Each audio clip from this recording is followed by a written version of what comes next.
जहां की मिट्टी में संस्कृतियों का संगम है, जहां हर कदम पर इतिहास आपसे बातें करता है। यहां न केवल विविधता के रंग हैं, बल्कि एकता का भी हर पल संग है।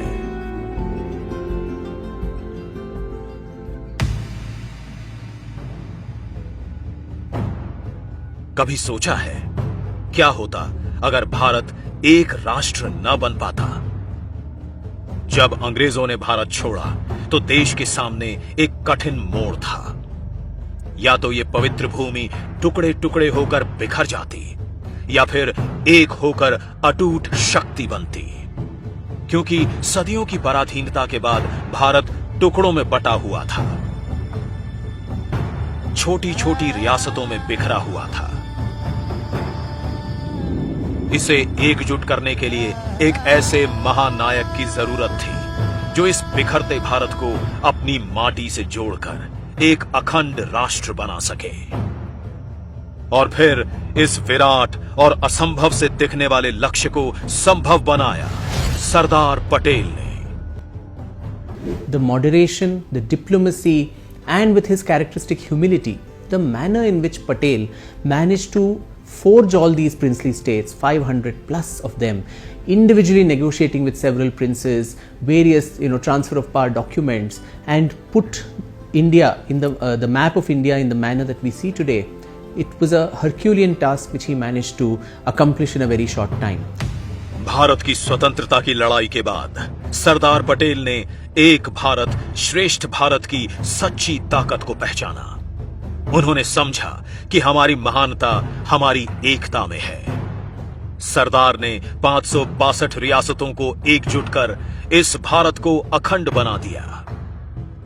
आजादी के इस महानायक स्वतंत्रता सेनानी ने न सिर्फ भारत के राजनीतिक मानचित्र को एकजुट किया, बल्कि आत्मनिर्भरता, महिला सशक्तिकरण और किसानों के विकास के लिए भी आधारशिला रखी। सरदार पटेल के जीवन की राजनीति का प्रारंभ ही किसानों की समस्या से हुआ था। तो भारत के हर किसान को सशक्तिकरण करना, ग्रामीण क्षेत्रों का सर्वांगीण विकास होगा। इस प्रकार से किसानों के उत्थान के लिए मोदी जी ने वही कार्य से मुझे लगता प्रेरणा ली होगी जो सरदार पटेल ने किया था। ये साल था 1950। सरदार पटेल की मृत्यु के कुछ महीने पहले की बात है। गुजरात के एक छोटे से गांव में एक बच्चे और भारत के भविष्य को नई दिशा देने वाले लोकप्रिय नेता का जन्म हुआ, जिसका नाम था नरेंद्र मोदी। गुजरात के ग्रामीण अंचल में जन्मे नरेंद्र मोदी के जीवन में सरदार पटेल की वीर गाथाओं ने अमिट छाप छोड़ी। हमारे नगर में एक अच्छा पुस्तकालय था और नरेंद्र भाई जब भी समय मिले वहाँ जाके वो अनेक क्रांतिकारियों की, अनेक नेताओं की पुस्तकें पढ़ते थे। उनके ऊपर सबसे ज्यादा लोखंडी मनोबल के सरदार वल्लभ भाई पटेल थे, उनका प्रभाव ज्यादा था। सरदार की बेटी मणिबेन मोदी जी के लिए बड़ी बहन जैसी थी। आपातकाल के दौरान नरेंद्र मोदी ने मणिबेन के संघर्ष में महत्वपूर्ण भूमिका निभाई। उन्होंने आपातकाल के खिलाफ उनकी लड़ाई को संगठित करने में हर संभव सहयोग दिया। इस कठिन समय में भी नरेंद्र मोदी का हौसला और संकल्प अडिग रहा। नरेंद्र भाई मणिबेन को बड़ी बहन मानते हैं।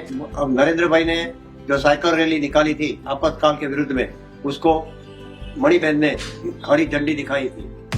ये वो शुरुआत थी जिसने नरेंद्र मोदी को समाज और देश के प्रति अपनी जिम्मेदारियों को समझने का और भी नजदीक से मौका दिया। समाज और राजनीति में अपनी अद्वितीय सेवा और समर्पण के बाद नरेंद्र मोदी ने पहले गुजरात के मुख्यमंत्री के रूप में नेतृत्व किया और फिर भारत के प्रधानमंत्री बने। उनके इस सफर ने देश को नई दिशा और ऊर्जा दी। मुख्यमंत्री और प्रधानमंत्री के रूप में नरेंद्र मोदी की एक प्रमुख प्राथमिकता केवल सरदार पटेल के प्रति राष्ट्र का गहरा सम्मान प्रकट करना नहीं, बल्कि उनकी विरासत को आगे बढ़ाना भी था। हमारा देश एक रहे, अखंड रहे। सरदार साहब ने हमें जो देश दिया है, उसकी एकता और अखंडितता देशवासियों का दायित्व है। नरेंद्र मोदी जानते थे कि अगर सरदार नहीं होते तो ये राष्ट्र एकजुट नहीं होता, खासकर जब हम पहले ही विभाजन का दर्द सह चुके थे। इसलिए उन्होंने सरदार पटेल को श्रद्धांजलि देते हुए स्टैच्यू ऑफ यूनिटी के रूप में दुनिया की सबसे ऊंची प्रतिमा का निर्माण अपनी देखरेख में कराया।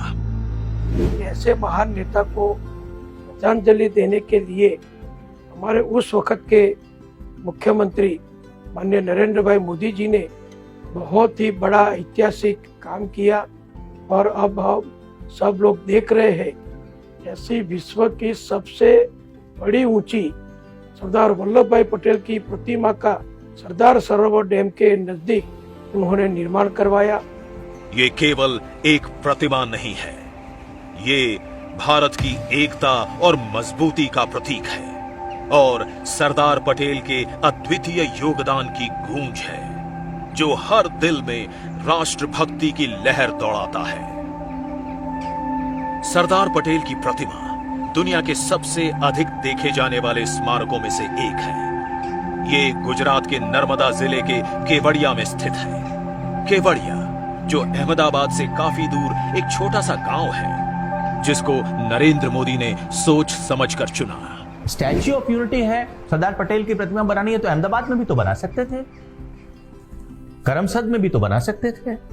माननीय प्रधानमंत्री जी के विजन में वो पूरा जो एक पिछड़ा हुआ आदिवासी और अशिक्षित अविकसित जो विस्तार था, एरिया था, अगर इतना बड़ा मॉन्यूमेंट वहां जाएगा तो वो पूरे एरिया का डेवलपमेंट होगा। स्टैच्यू के निर्माण के दौरान कई सुझाव आए, जैसे कि प्रतिमा का चेहरा कैसा हो, इसके निर्माण में किस सामग्री का इस्तेमाल हो, स्टैच्यू के परिसर में कौन कौन सी सुविधाएं उपलब्ध हों।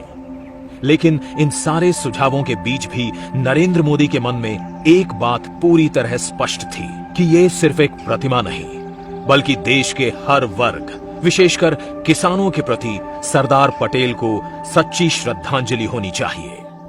Sardar was a peasant leader. How does a farmer walk in the field?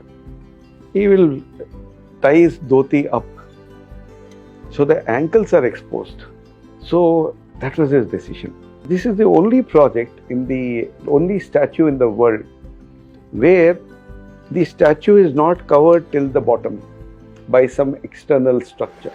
Sardar Sarovar बांध और परियोजना गुजरात की पानी की समस्या और ऊर्जा की आवश्यकताओं का स्थायी समाधान था। ये विजन सरदार पटेल का था। 1979 में ये बांध एक वास्तविकता बना, लेकिन इसके उद्देश्यों को पूरी तरह से प्राप्त नहीं किया गया और सरदार पटेल का लक्ष्य अधूरा रह गया, जिसे नरेंद्र मोदी ने पूरा किया। नरेंद्र मोदी ने हर मुश्किल का सामना करते हुए इस बांध की ऊंचाई को 2 बार बढ़ाया ताकि गुजरात की जनता की जरूरतों को पूरा किया जा सके। उन्होंने इस परियोजना के तहत एक मजबूत और विस्तृत नहरों का नेटवर्क तैयार किया, जिससे आज हर गांव को पानी मिलता है। गुजरात का विकास करने के लिए तो सबसे पहले पानी की बड़ी समस्या रहती थी। सरदार वल्लभ भाई पटेल का भी सपना था कि सरदार सरोवर बांध बने, क्योंकि यहाँ कोई डैम नहीं था। तो मोदी जी ने बहुत संघर्ष किया और बंद की सैंक्शन कराने के लिए, बंद की ऊंचाई बढ़ाने के लिए, बंद पर दरवाजे फिट करने के लिए मोदी जी ने लड़ाई लड़ी। उन्होंने अनशन भी किया, भूख हड़ताल भी की और फिर डैम का कद बढ़ा। इस प्रकार सरदार सरोवर परियोजना ने वास्तव में गुजरात की जीवन रेखा बनने का गौरव प्राप्त किया है। नरेंद्र मोदी की दूरदर्शिता के साथ बने स्टैच्यू ऑफ यूनिटी द्वारा इस क्षेत्र के विकास के जरिए आदिवासी समुदाय को नई ऊंचाइयों पर पहुंचाने का लक्ष्य भी रखा गया, ताकि उनके जीवन में वास्तविक परिवर्तन लाया जा सके। जब स्टैच्यू ऑफ यूनिटी यहाँ पे नहीं बना था, उस टाइम पे क्या था कि रोजगारी की तक नहीं थी और सब लोग मतलब उनका एजुकेशन भी चालू था, लेकिन आने जाने की प्रॉब्लम रहती थी और ये टूरिस्ट प्लेस भी नहीं था। और जब स्टैच्यू ऑफ यूनिटी बना, उसके बाद यहाँ के जितने भी आदिवासी लोग हैं उन सबको रोजगारी मिले। सरदार पटेल एक किसान नेता थे जिन्होंने पूरे देश को एकजुट किया इसलिए उन्हें श्रद्धांजलि देने का तरीका भी ऐसा होना चाहिए जो इस एकता को दिखाए। इसी सोच के साथ नरेंद्र मोदी ने पूरे देश में खेतों से पुराने कृषि औजारों का लोहा इकट्ठा करने की मुहिम शुरू की। उन्होंने लोहा कैंपेन के माध्यम से साकार किया। पूरे देश के किसानों को आह्वान किया, खेत में इस्तेमाल किए हुए औजार को इस स्टैचू के लिए समर्पित करें। 135 टन लोहे के पुराने औजार हमें मिले। इस लोहे के साथ साथ हर गांव से प्राइम मिनिस्टर श्री नरेंद्र भाई मोदी के आह्वान से हर गांव की खेतों की मिट्टी मंगाई गई। उस मिट्टी से बनी वॉल ऑफ यूनिटी। ये मुहिम सिर्फ एक प्रतिमा बनाने के लिए नहीं थी, बल्कि ये देश की आत्मा को जोड़ने और सरदार पटेल के प्रति सच्ची श्रद्धांजलि अर्पित करने का एक प्रयास था। ये अभियान हर भारतीय को जोड़ने और सरदार के विचारों को जीवित रखने का माध्यम बना। सरदार पटेल की ये प्रतिमा अब दुनिया के सबसे प्रसिद्ध और प्रभावशाली स्थलों में से एक बन गई है। यहां न केवल देश विदेश के पर्यटक आते हैं, बल्कि पूरी दुनिया के कई बड़े नेता भी इसे देखने आ चुके हैं। भारत के G20 प्रेसिडेंसी के दौरान यहां कई वैश्विक सम्मेलन भी आयोजित हुए। प्रधानमंत्री बनने के तुरंत बाद नरेंद्र मोदी ने 31 अक्टूबर सरदार पटेल के जन्मदिन को राष्ट्रीय एकता दिवस के रूप में मनाने की घोषणा की। उन्होंने 2013 में रन फॉर यूनिटी भी शुरू किया, जिसमें देश भर के युवा सरदार पटेल के सम्मान में एकजुट होते हैं, अपने हृदय में एकता का दीप जलाते हैं। सरदार वल्लभ भाई पटेल एक ऐसी हस्ती हैं जिन्होंने जिस समय देश हमारा अलग अलग भागों में हिस्सों में खंडित था, तो एक व्यक्ति जिसका विजन था एक भारत का, तो वो सरदार वल्लभ भाई पटेल थे। उनकी जो जन्म जयंती है, उस दिन को प्रधानमंत्री मोदी जी ने राष्ट्रीय एकता दिवस के रूप में मनाया जाता है। हम सब इकट्ठे होते हैं और एक रन फॉर यूनिटी हम करते हैं, जिससे हम फिट भी रहें, हम स्वस्थ रहें और भारत को मजबूत कर सकें। नरेंद्र मोदी की श्रद्धांजलि सरदार पटेल तक सीमित नहीं है, बल्कि हर पहल जो उन्होंने की वो सरदार द्वारा स्थापित योजनाओं को आगे बढ़ाने की प्रेरणा से भरपूर है। नरेंद्र मोदी द्वारा अनुच्छेद 370 को खत्म करने का ऐतिहासिक और साहसिक फैसला भी सरदार के एक भारत श्रेष्ठ भारत के सपने को पूरा करने का एक सशक्त उदाहरण है। जो काम उन्होंने किया है, अगर आज हम यूनिफाइड महसूस करते हैं, आज अगर भारत इतना बड़ा देश है, तो उसमें पटेल जी का योगदान अविस्मरणीय है, महान है। लेकिन आर्टिकल 370 के एब्रोगेशन के बाद जो एक काम रह गया था, वो भी जोड़ दिया गया और उसका श्रेय श्री नरेंद्र मोदी हमारे प्रधानमंत्री को जाता है। कश्मीर एक कदम था, लेकिन नरेंद्र मोदी ने एकता और एकीकरण को पूरा करने का संकल्प लिया है। नरेंद्र मोदी सरकार का 17 सितंबर को हैदराबाद मुक्ति दिवस मनाने का निर्णय भी सरदार को श्रद्धांजलि है। चाहे एक देश एक राशन कार्ड हो, एक देश एक GST हो, हर पहल में वे सरदार वल्लभ भाई पटेल की विरासत को आगे बढ़ा रहे हैं। एक महत्वपूर्ण क्षेत्र जहां इन दोनों महान नेताओं ने बड़ी दृढ़ता से ध्यान दिया, वो था महिलाओं का सशक्तिकरण और हर क्षेत्र में समान अवसर, विशेषकर राजनीति में। सरदार पटेल ने अहमदाबाद नगरपालिका चुनावों में महिलाओं की राजनीतिक भागीदारी को सशक्त बनाने की दिशा में संघर्ष किया था, और आज प्रधानमंत्री नरेंद्र मोदी महिलाओं को 33% आरक्षण देकर संसद में आगे बढ़ा रहे हैं, जिससे नारी शक्ति को नए अवसर मिल रहे हैं। 105 साल पहले 1919 की साल में महिलाओं के अधिकार और सम्मान के लिए सरदार पटेल ने अहमदाबाद म्युनिसिपैलिटी में प्रस्ताव रखा था, जो पास हुआ था। जब 2010 की साल में स्वयं प्रधानमंत्री नरेंद्र भाई मोदी ने इस प्रस्ताव को नजर से देखा, तब वे भी अभिभूत हुए कि सरदार साहब इतने दीर्घदृष्टा थे और सरदार का वो ख्वाब जो था, उनका स्वप्न था, वो पार्लियामेंट में महिलाओं को 33% रिजर्वेशन देके साकार हुआ है।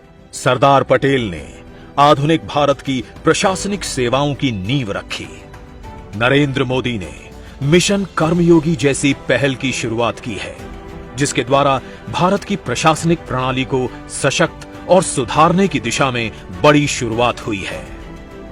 ये जो रिफॉर्म्स का सिलसिला जो एनविसाज किया था, जिसकी कल्पना की थी सरदार पटेल ने, वो अधूरा रह गया क्योंकि उनके हिस्से में मात्र 2-2.5 साल आए और फिर ये वक्फा आया 50, 60, 65 वर्ष का।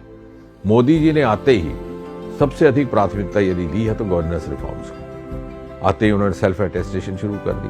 वो जो अंग्रेजों के समय से कुरीति चली आ रही थी कि हर युवा को अपना दस्तावेज गेस्टेड ऑफिसर से टेस्ट करना था, वो समाप्त किया और ये संदेश दिया देश भर में कि अब एक ऐसे प्रधानमंत्री हैं, एक ऐसी सरकार है जिसमें इतना कॉन्फिडेंस है, अपने युवाओं पर वो विश्वास कर सके। 2019 में मोदी सरकार ने सरदार पटेल राष्ट्रीय एकता पुरस्कार भी स्थापित किया ताकि राष्ट्रीय एकता और अखंडता में प्रेरणादायक योगदान को मान्यता दी जा सके।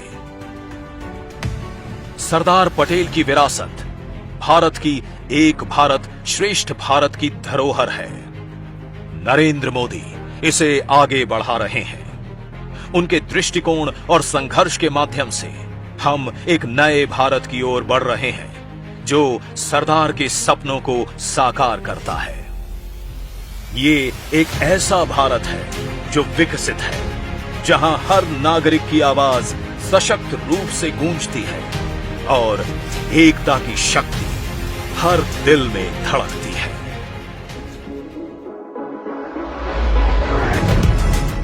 विकसित भारत, विकसित गुजरात।